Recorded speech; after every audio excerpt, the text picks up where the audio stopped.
যে রোডটা মানে উদাহরণ দিলে তো এখন তো আপনাদের রাস্তাঘাটের অবস্থা খুবই খারাপ হচ্ছে। এই যে দুর্গা চৌমনি টু আপনার এই যে বটতলার রাস্তাটা, এটা কার আন্ডারে আমি জানি না, এটা পিডাব্লিউডির আন্ডারেই হইল। এই যে একটা রাস্তা এই দুর্গা চৌমনি টু বটতলা মানে এয়ারপোর্ট রোডে গিয়ে যেটা নিশ্চয় এই রাস্তা দিয়ে চলাফেরা করাই না।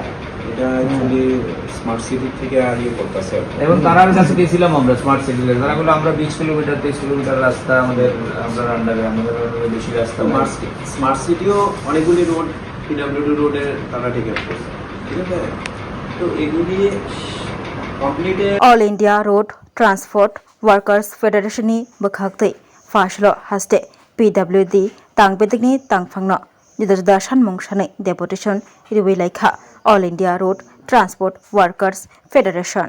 আমাদের রাজ্যের পরিবহন শ্রমিক যারা আছেন বিভিন্ন ক্ষেত্রে, তার যে সংগঠনগুলো ত্রিপুরা মোটর শ্রমিক union, Tripura auto rickshaw workers union, Tripura E rickshaw শ্রমিক ইউনিয়ন এবং টিআরটিসি কর্মী ইউনিয়ন, এই চারটা সংগঠনের আমাদের একটা ফেডারেশন আছে, all India road transport workers federation. মূলত পরিবহন শ্রমিকদের সমস্যাগুলি নিয়েই আমরা কাজকর্ম করি। আমাদের রাজ্যের সিআইটিউর অন্তর্ভুক্ত, সিআইটিউর অ্যাফিলিয়েটেড এই all India road transport workers federation. এই all India road transport workers ফেডারেশনের ত্রিপুরা রাজ্য কমিটির ডাকে আমাদের এই 6 জনের প্রতিনিধি দল আজকে রাজ্যের যে আমাদের পূর্ত দপ্তর, তার যে মুখ্য বাস্তুকার আছেন মিস্টার অনুপ কুমার দাস মহোদয়, ওনার কাছে আমরা একটা মেমোরেন্ডাম নিয়ে গেছিলাম, স্মারকলিপি প্রদান করেছি।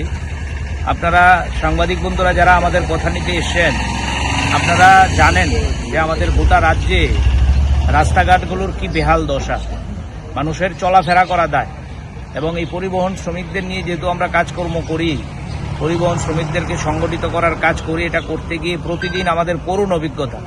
পরিবহন শ্রমিকরা বলছে গাড়ি চালাতে গিয়ে তাদের একদিকে যেমন গাড়ি নষ্টের ঝুঁকি হচ্ছে, দুর্ঘটনার ঝুঁকির কবলে পড়ছে, তারা দুর্ঘটনাগ্রস্ত হচ্ছে এবং গাড়ি যন্ত্রাংশ ঘন ঘন পাল্টাতে হচ্ছে। একদিকে পেট্রোল ডিজেলের দাম আকাশ ছোঁয়া, সিএনজির দাম আকাশ ছোঁয়া, যন্ত্রাংশের দাম আকাশ ছোঁয়া, উল্টো এই রাস্তায় গাড়ি চালিয়ে গাড়ি নষ্ট হয়ে যাচ্ছে। এবং আপনারা লক্ষ্য করবেন এই যে খোয়াই রাস্তা, আগরতলা খোয়াই, আমি দু একটা উদাহরণ দিয়ে বলছি, খোয়াই টু কমলপুর, এদিকে চম্পকনগর, আপনি আগরতলা শহরের রাস্তাঘাট ঘুরতে পারবেন না। দুর্গা চৌমনি থেকে আপনি যদি এয়ারপোর্টের রাস্তায় টমটমে অটোতে যান, আপনাকে কোমরে গরম জলের সেক নিতে হবে, ব্যথা হবে। আপনি স্বয়ং মেলার মাঠ টু পুষ্টবীর চৌমনি এই রাস্তা আজকে দীর্ঘদিন ধরে কেটে রেখেছে। মুখ্য বাস্তুকার সাহেব যদিও বলেছে এক এক ডিপার্টমেন্টের, কোনোটা জাতীয় সড়ক সংস্থা যে আছে NHIDCL তারা চালায়, কেউ কোনোটা স্মার্ট সিটির। কিন্তু আমরা বলেছি আপনি যেহেতু মুখ্য বাস্তুকার, আপনাকে তো এই বিষয়গুলো দেখতে হবে। উনি কথা দিয়েছেন, উনি বলছেন যে বিভিন্ন জায়গায় সেখানে কাজকর্মের জন্য উনি ফান্ড চেয়েছেন, ফান্ড আসলে পরে বর্ষার পরে কাজ শুরু হবে, বর্ষাকাল একটা অজুহাত হিসেবে উনি দেখানোর চেষ্টা করেছেন। কিন্তু আমরা বলেছি বর্ষা তো এটা ক্যালেন্ডার ধরে ধরেই আসে, প্রতিবারই আসে, এটা তো নতুন না। কিন্তু এই যে ভয়ানক অবস্থা, এই ভয়ানক অবস্থা প্রতিকারের জন্যই আমরা আজকে এখানে এসেছিলাম।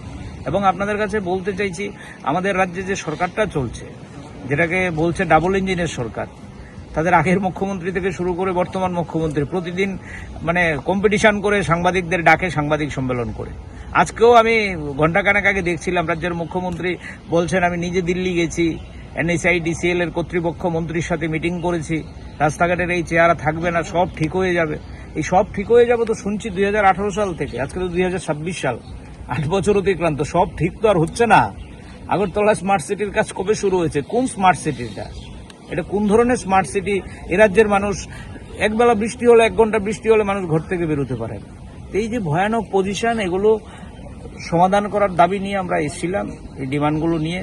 মুখ্যবাস্তুকার স্বীকার করেছেন আমাদের যে কথাগুলো, বলছে একটা কথাও ভুল না, আপনাদের কথাগুলো সঠিক, কিন্তু কোথাও কোথাও কিছু সমন্বয়ের অভাব আছে।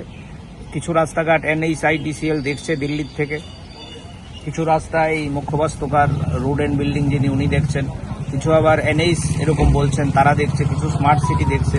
কিন্তু আমরা পরিষ্কার বলেছি টিমের পক্ষ থেকে যে রাজ্যের জনগণ, আমাদের গরিব শ্রমিকরা, তারা তো এইসব বুঝে না, সরকারের কূট কৌশল, কোনটা কোন ফাইল কার কাছে যায়, কে কোনটা দেখে। তারা ভালো রাস্তা চায়, তারা মানুষ পরিষেবা চায়, তারা তো ট্যাক্স দেয়, রুট ট্যাক্স দেয়। রুট ট্যাক্স দেওয়ার পরে তাদের এই অবস্থা কেন হবে? সুতরাং আমি বলবো, একটা কথা আছে বাংলায়, মুখে মারিতং জগৎ। আমাদের এই যে রাজ্যের সরকারটা, শাসক দল, মুখে মারিতং জগৎ, শুধু ফ্লেক্সের বিজ্ঞাপন। কথায় কথায় সাংবাদিক সম্মেলন, কথায় কথায় দিল্লি থেকে কলসি কলসি টাকা, টাকার কোনো অভাব নেই, কিন্তু কন্ট্রাক্টর বিল পাচ্ছে না, ঠিকাদার বিল পাচ্ছে না, কাজ ছেড়ে পালিয়ে যাচ্ছে বিল না পেয়ে। এটা কোথায় কাজের সম্পূর্ণ দ্বিচারিতা। তো সব মিলিয়ে আমরা এখানে এসেছিলাম। আমি পরিষ্কার বলবো, এটা আমরা আজকে স্মারকলিপি দিলাম। এর আগে আমরা স্মার্ট সিটি কর্তৃপক্ষের কাছে গেছি। আগামী দিনে যদি এরকমই চলতে থাকে রাস্তাঘাট, আগরতলা শহর সহ রাজ্যের চেহারা, তাহলে আমাদের এই সংগঠন কিন্তু বড় সংগঠন।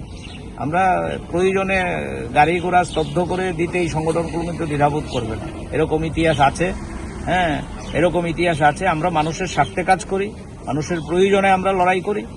আমরা এই মানুষের জন্যই আজকে এই মুখ্যবাস্তকারা সাহেবের কাছে এসেছি। আপনাদের কাছে আবেদন থাকবে, আপনারা এই নিয়ে অজস্র নিউজ করেছেন, অজস্র সংবাদ করেছেন, সরকারকে সচেতন করার চেষ্টা করেছেন, কিন্তু সরকার সচেতন হচ্ছে না, সরকার এদিকে নজরই দিচ্ছেন। আমি তো খুব প্রকাশ করবো আপনাদের মধ্যে, রাজ্যে একটা পূর্ণাঙ্গ সময়ের পিডব্লিউডি মিনিস্টার নেই। কি করে হয় এটা? মুখ্যমন্ত্রীর আন্ডারে পিডব্লিউডি মিনিস্টার, স্বাস্থ্যমন্ত্রী সব একজন, কি করে সম্ভব? এবং যা হবার তাই হচ্ছে। রাজনৈতিক স্তরে যদি দুর্বলতা থাকে, প্রশাসনিক স্তরে দুর্বলতা থাকবে, তাই হচ্ছে। মাফিয়াগিরি, কাটমানি, ঠিকাদাররা কাজ করতে গেলে মন্ডলের নেতাদের কাটমানি দিতে হয়, টাকা দিতে হয়। মাফিয়া ঠিকাদারি, আপনি টাকা দিয়ে কিনতে হয় কাজ। ভালো ঠিকাদাররা কাজ করতে চাইছেন না। সব মিলিয়ে এই জটিল পরিবেশ, এই যে রাস্তাঘাটের এই অবস্থাটা, ভাববেন না কিন্তু শুধু প্রশাসনিক জটিলতা। মন্ডলে মন্ডলে এই কাটমানি এবং মাফিয়াগিরি তার জন্য অনেকাংশে দায়ী। ঠিকাদাররা ভালোভাবে ইচ্ছে থাকলেও কাজ করতে পারছেন না, কেউ কাজ ছেড়ে পালিয়ে যাচ্ছেন, কেউ কাটমানি দিয়ে সেখানে কাজের কোয়ালিটি বজায় রাখতে পারছেন না। যাও আবার তাই হচ্ছে, 6 মাসে রাস্তা ভেঙে যাচ্ছে, 6 মাসে ড্রেন ভেঙে যাচ্ছে। সুতরাং এই ভয়ানক দিকগুলো সবগুলোই আমরা তোলার চেষ্টা করেছি। আমার বিশ্বাস কোনো কাজে আসতে পারে, আপনারা যদি সঙ্গে থাকেন আমাদের, আমরা এই নিয়ে আগামী দিনেও কর্মসূচি গ্রহণ করব। শোনো শোনো ভোজন রসিক, শোনো মন দিয়া, ঝাঁঝের স্বাদে রান্না করো লং তরাই দিয়া। ইলিশ সর্ষে পোস্ত বাটা যেমন ইচ্ছে নাও, মালাই চিংড়ি মাংস কষা চেটে পুটে খাও, আহা চেটে পুটে খাও, আহা চেটে পুটে খাও। লং তরাই কাচ্চি ঘানির সর্ষে তেলে টেস্ট, যে খাবে সেই বলবে লং তরাই বেশ। লং তরাই সর্ষের তেল, ঝাঁঝে স্বাদে তোমাকে চাই। আহা লং তরাই বেশ, আহা লং তরাই বেশ। Shape your future with technology at NALED Agartala. Under NALED, deemed to be University of Ministry of Electronics and IT, Government of India. Admissions for the 2026 to 27 academic session is going on. Choose from industry-focused programs including Diploma in Computer Science and Electronics Engineering, BCA, BTech in Computer Science and MTech in Data Engineering. Experience modern learning with advanced labs, expert faculty, paid internships, placement assistance, startup support, transport facility, and hostels for boys and girls. Tuition fees are free for SC and ST candidates. For enquiries, contact 0381 239 1010 or 8794 822 459.